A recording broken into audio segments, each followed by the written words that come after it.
All right, let's talk about chemical bonding. If you've seen the James Bond movies, you know who this is, but we're not talking about James Bond. We're talking about chemical bonds, the attraction that holds atoms together.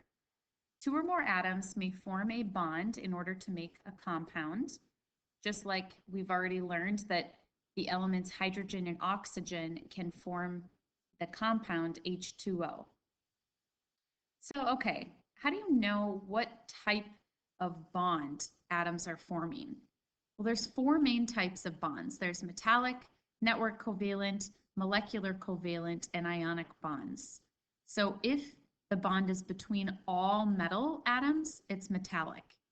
If it's between non-metal atoms, you have to ask yourself more questions. Is it a really hard solid? Then it has network covalent bonding.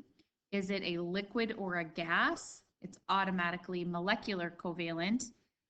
Solids, if it's a softer solid or a solid that dissolves in water, then it has molecular covalent bonding as well.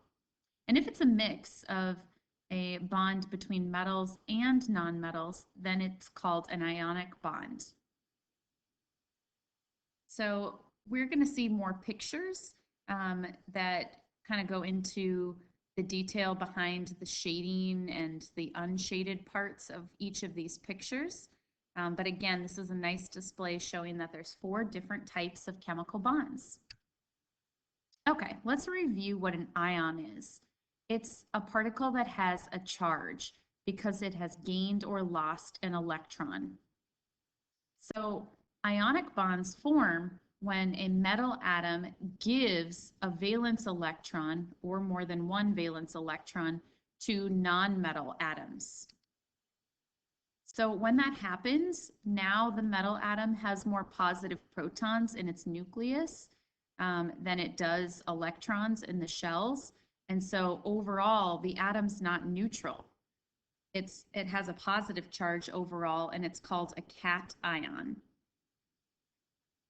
Nonmetals, on the other hand, are gaining negative electrons, and so they form negative ions because now they have more electrons than they do protons. And so overall, the atom's not neutral. It's called an anion because it has a negative charge. Now, when you've got a cation and an anion, they're going to be attracted because opposite charges attract. And so this attraction is what makes up an ionic bond. So here's a little note to help you. This is an ion. She's unhappy and negative because anions have a negative charge. And this is a cation. He's a plussy cat. There you go. You'll never forget now. Here's a nice little graphic showing that sodium has one valence electron and it is transferring it to this chlorine. And so now the chlorine gains a -1 charge, and now the sodium has a +1 charge because it lost its electron. And it still has 11 positive protons, so now the 10 electrons can't cancel out all of that positive charge. Here's just a cute little comic. The name's bond, ionic bond, taken, not shared. Okay, because in ionic bonds, again, electrons are completely taken by a nonmetal atom. They're not sharing. So things that have ionic bonding have similar properties. We've already talked about the type of atoms that make them up, but what's interesting is these compounds dissolve in water. And when they dissolve in water, they conduct electricity.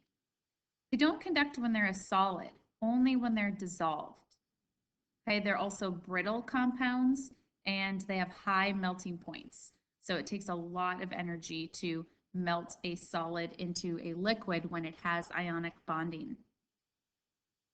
Why do ionic solutions conduct electricity? Well, when something like NaCl dissolves, what dissolving means is that the Na plus and the Cl minus ions dissociate.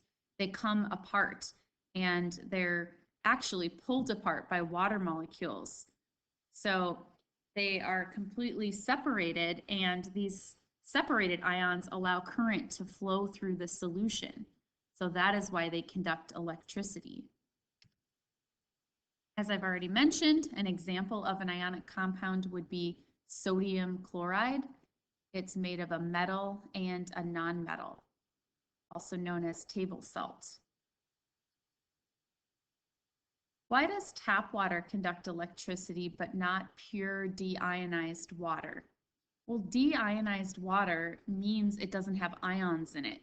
So of course it can't conduct electricity if it doesn't have things dissolved in it that have these positive and negative charges.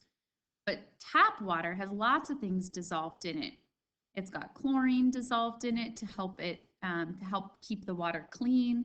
It's got minerals like calcium and magnesium. It's got sodium and fluorine atoms in it with a charge, fluoride atoms. And so all of these ions are possibilities for ions to, or for electrons to flow through, and this does conduct electricity. Let's switch gears and talk about molecular covalent bonds. These form when valence electrons are shared between groups of atoms. So they're often called molecules. And here we can see a fluorine molecule where they end up sharing their outermost shell. So it's sort of like, woohoo, we've both got 8 now, even though they only each have 7. They can kind of link up and share. And then here is the formation of an H2O. You can see that the H and the O are sharing in 2 places. That's a covalent bond. A joke about covalent bonds? Thanks for sharing. So these have completely different properties from ionic bonds. First of all, we already discussed they're made of different types of atoms. They're made of nonmetals. Some dissolve in water, some don't. Remember, ionic compounds all dissolve in water. They do not conduct electricity as a solid, or if they can dissolve, they just still don't conduct. And they're often liquids or gases or soft solids or solids that dissolve in water. They have very low melting points, so they're easy to melt. An example would be sugar, glucose. C6H12O6 is all nonmetals, and we know that sugar dissolves in water, so that's what makes it molecular covalent, not network covalent. Network covalent is when there's sharing and it's going on in all directions. It's literally a giant network of connected atoms. Okay, there they are. Okay, so these have different properties as well. They're made of nonmetal or metalloid atoms. They do not dissolve in water. They do not conduct electricity. They're very hard. They do not melt easily. So they don't do a whole lot. You've probably seen the trend here. Okay, something that has network covalent bonding is sand, silicon dioxide. Silicon is a metalloid and oxygen is a nonmetal. And sand is a very hard solid. Finally, metallic bonding. This forms when metal atoms, which let go of their electrons to move around freely, and they're not associated with any atom, form this sea of electrons. And I'll show you a picture here. We've got sodium ions. Okay, so they've released their electron in their outermost shell, and those electrons are just free flowing everywhere. This, as you can imagine, leads to unique properties as well. So metallic compounds do not dissolve in water. They do conduct electricity as a solid. They're bendable, sometimes also called malleable. They are usually hard to melt. They have a high melting point. Example would be copper, like the copper in a penny. And let's do a little practice. Just by looking at a chemical formula, can you determine the type of bonding? So I want you to pause the video and look at the examples on the skeleton notes and see if you can do these problems before watching the rest of the video. Okay, first one, zinc, solid. What kind of bonding would it have? Well, zinc is to the left of the zigzag, so it is a metal.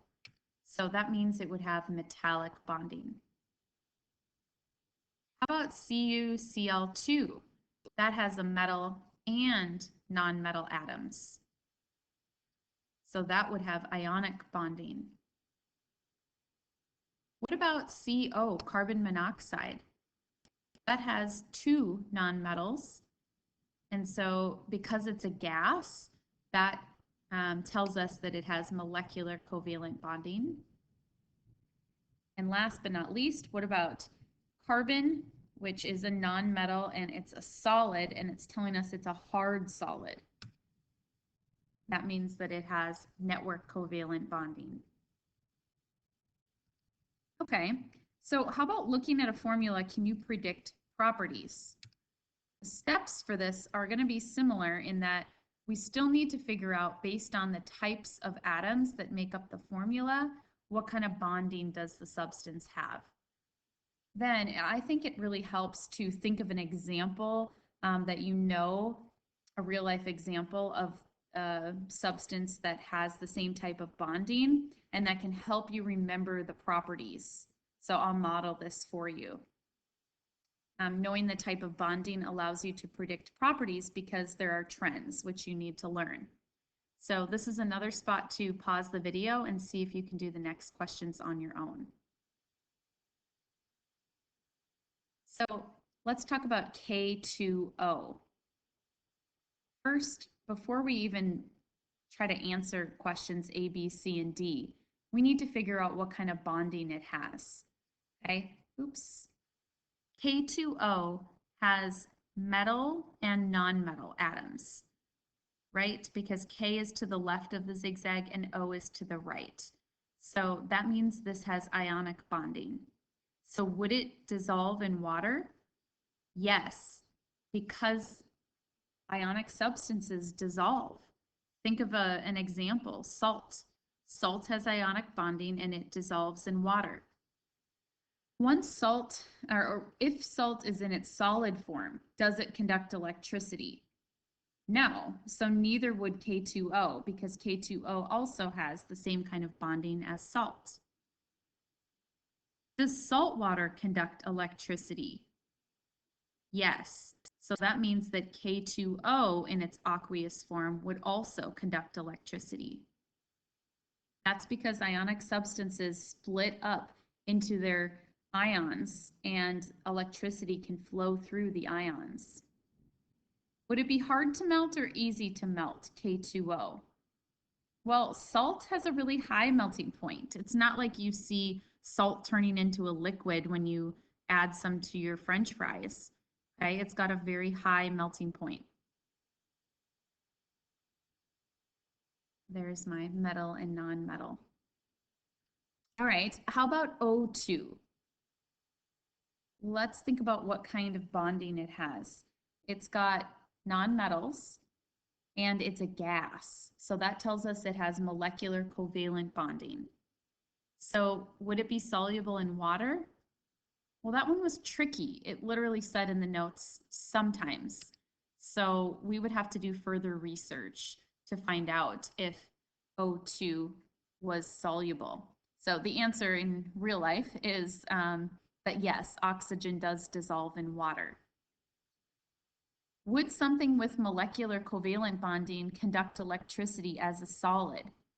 No, they do not conduct electricity. So the answer to letter C is also no, because they don't conduct electricity, even if they do dissolve. And they have extremely low melting points, which is why they're often liquids and gases. Okay, there it is. And then what about AU? AU is to the left of the zigzag, so it would be a metal. Do metals dissolve in water? No, it's a good thing they don't because most sinks are made of metal. So if they dissolved, that would be bad. Do metals conduct electricity as a solid? Yes. So think of an example like copper, that's the same as gold here. Things with metallic bonding do conduct electricity. Would it conduct electricity in aqueous form, assuming it dissolves? Not applicable because it doesn't dissolve in water. And for the last one, typically metals have a high melting point. There are, of course, exceptions, but most metals have a high melting point, which is why they're still solids at room temperature for the most part. All right, last one. Predict the following about Bn, a very hard solid. Well, it's boron is a metalloid and nitrogen's a non-metal. So this would be a covalent bond. And since it's a very hard solid, it must be network covalent. Remember, these are the boring ones. Okay, network covalent, they don't dissolve, they don't conduct. So no, no, and they don't melt easily. They have a high melting point. It's hard to melt them. So there we go. That is our bonding 101.